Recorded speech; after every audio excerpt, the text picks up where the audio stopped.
हरे कृष्ण।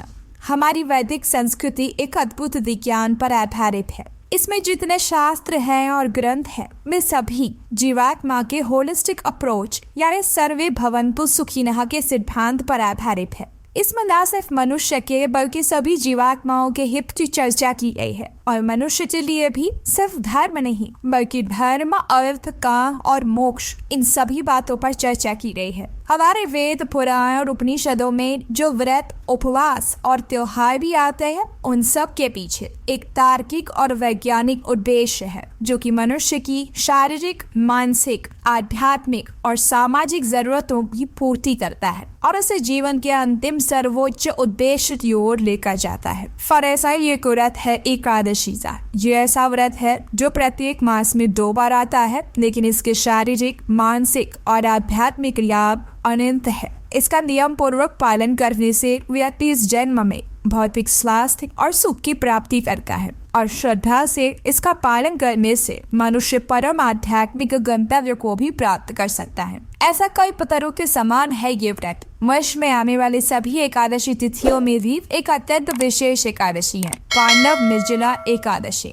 और अधिकतर वैदिक ग्रंथों के रचयिता श्री व्यासदेव जी कहते हैं कि निर्जला एकादशी एक ऐसा विशेष व्रत है जिसका पालन करने से मनुष्य को वर्ष की सभी एकादशी तिथियों का पालन करने का फल स्वतः मिल जाता है। और इस बार ये निर्जला एकादशी आ रही है 18 जून 2024 मंगलवार के दिन। इस दिन ब्रह्म मुहूर्त का समय उत्तर भारत में रहेगा प्रातः 3:47 पर और सूर्योदय का समय है प्रातः 5:23। और ये दिन यानी द्वादशी पर निर्जला व्रत पारण करने का समय है प्रातः 5:24 से लेकर 7:30 के बीच में। और ये एकादशी तिथि का प्रारंभ हो रहा है 17 जून 2024 प्रातः 4:43 पर और पूर्ण होगी 18 जून मंगलवार को सुबह 6:24 पर।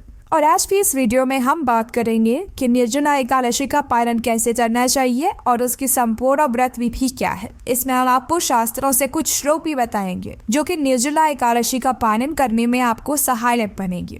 यदि आप बात करते हैं इस निर्जला एकादशी का पालन करने की शास्त्रोक्त व्रत विधि क्या है। वैदिक नियम अनुसार किसी भी एकादशी व्रत का प्रारंभ दशमी तिथि से यानी एक दिन पहले से होता है। तो सबसे पहले दशमी के दिन एकादशी व्रत के लिए आवश्यक सामग्री पहले से ही तैयार करके रखें। प्रयास करें कि एकादशी के दिन संपूर्ण समय आप घर में ही रहे, ठंडे स्थान पर रहें। दशमी के दिन देर रात को भारी भोजन ना लें। प्रयास करें कि संध्या के समय यानी 6 से 7 बजे के बीच में अपना रात्रि भोजन ले लें और उसके 2 घंटे बाद यानी 9 बजे तक सो जाएं। तभी आप एकादशी के दिन प्रातः जल्दी उठ पाएंगे। सोने से पहले भगवान श्री कृष्ण से प्रार्थना करें कि कल आने वाली निर्जला एकादशी का पालन करने के लिए वे आपको क्षमता और योग्यता प्रदान करें। अब मैं मोबाइल में या घड़ी में अलार्म लगाएं और सोते समय मोबाइल का उपयोग बिल्कुल भी ना करें, वरना आपको पता भी नहीं चलेगा कि 9 बजे के सोए हुए कब 12 बजे और अभी भी आप जा रहे हैं।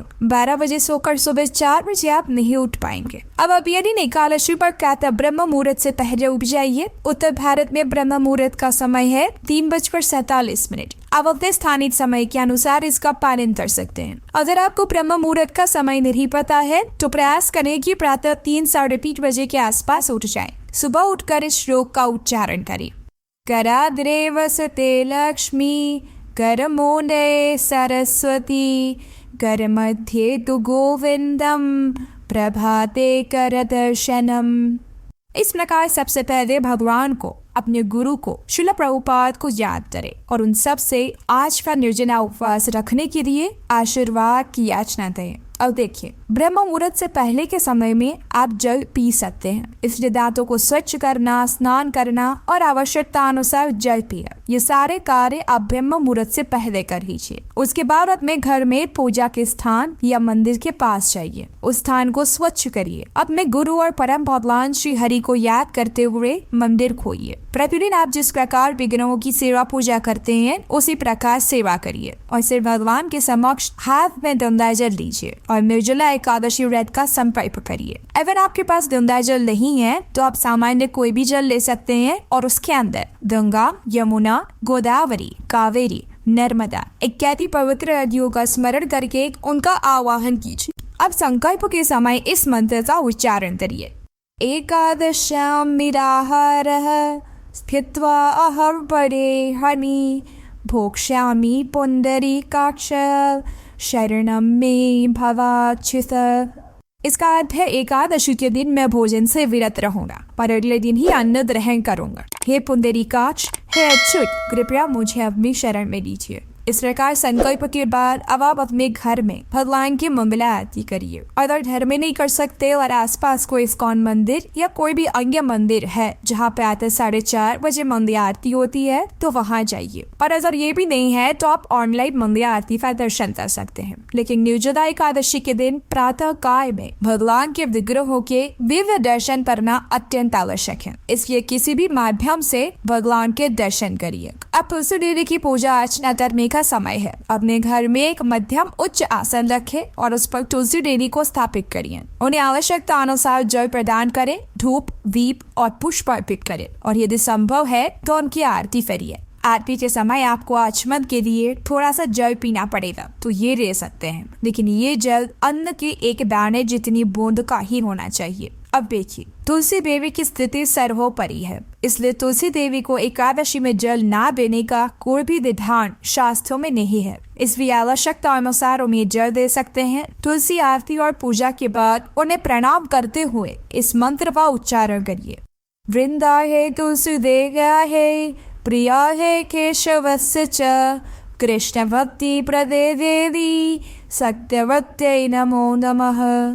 अर्थात हे वृंदे, हे तुलसी देवी, आप भगवान केशव की प्रिया है। हे कृष्ण भक्ति प्रदान करने वाली सत्यवती देवी, आपको मेरा बारंबार प्रणाम है। अब तुलसी देवी के समक्ष बैठकर हरे कृष्ण महामंत्र यानी हरे कृष्ण कृष्ण कृष्ण हरे हरे, हरे राम राम राम हरे हरे इसका उच्चारण करिए। निर्जला एकादशी के दिन प्रत्येक व्यक्ति को हरे कृष्ण महामंत्र की कम से कम 16, 25, 32, 43, 50 या फिर 64 माला का जप करने का संकल्प लेना चाहिए। इसमें से अधिक माला आपको प्रातः काल में तुलसी देवी के समक्ष एक आसन पर बैठकर ही करनी चाहिए और उसके बाद संपूर्ण दिन में जब भी समय मिले हरे कृष्ण महामंत्र की माला का जप कर सकते हैं। निर्जला एकादशी के दिन अन्न के साथ साथ जल का भी त्याग करना होता है, इसलिए इस उपवास को निर्जल उपवास कहते हैं। संपूर्ण दिन किसी भी प्रकार का अन्न, जल, दूध या फिर अन्य कोई भी पेय पदार्थ नहीं लिया जा सकता। लेकिन हाँ,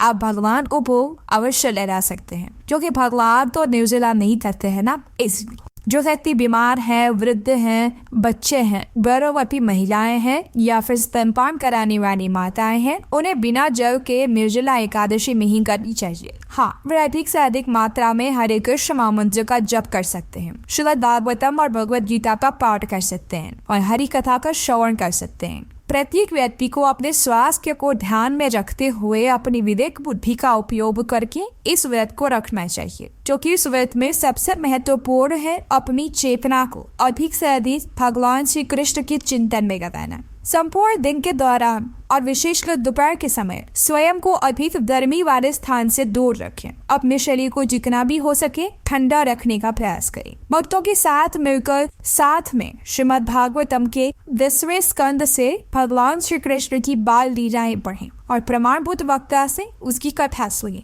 अब संध्या के समय भगवान के समक्ष और तुलसी देवी के समक्ष घी का दीपक प्रज्वलित करें, अगरबत्ती करें और परिवार के साथ बैठकर हरे कृष्ण महामंत्र का कीर्तन करें। उसके बाद भगवान को संध्या भोग अर्पित करें, रात्रि में शयन करवाएं। अगर आप निर्जला एकादशी के दिन संपूर्ण रात्रि जागरण कर सकते हैं तो ये सर्वोत्तम है, लेकिन अगर नहीं कर सकते ये तो कोई बात नहीं, आप विश्राम कर सकते हैं। लेकिन मोबाइल के साथ या मूवीज के साथ जागरण मत करिए ना, इसका कोई लाभ नहीं होगा। अब यदि फिर से प्रातः ब्रह्म मुहूर्त में उठ जाइए, स्नान इत्यादि से स्वच्छ होकर मंगला आरती करिए अथवा उसका दर्शन करिए और प्रातः 5:24 से लेकर 7:30 के बीच में अपने निर्जला एकादशी पारण करिए। उसके लिए सबसे पहले किसी सुयोग्य ब्राह्मण को अपनी क्षमता अनुसार दान दीजिए। आप मंदिर में जाकर जल का घड़ा रख सकते हैं। जिसमें निर्जला एकादशी व्रत किया है उन्हें जल, गुड़ पानी, नींबू पानी इत्यादि पिलाकर उन्हें पारण करवा सकते हैं और अंत में अपने इस एकादशी व्रत को भगवान को अर्पित करते हुए उनसे प्रार्थना करते हुए, अगर आपने बिना जल के एकादशी व्रत किया है तो आप भी जल लेकर या भगवान का चरणामृत लेकर एकादशी व्रत का पारण कर सकते हैं। पारण करते समय इस मंत्र का उच्चारण जरूर करें।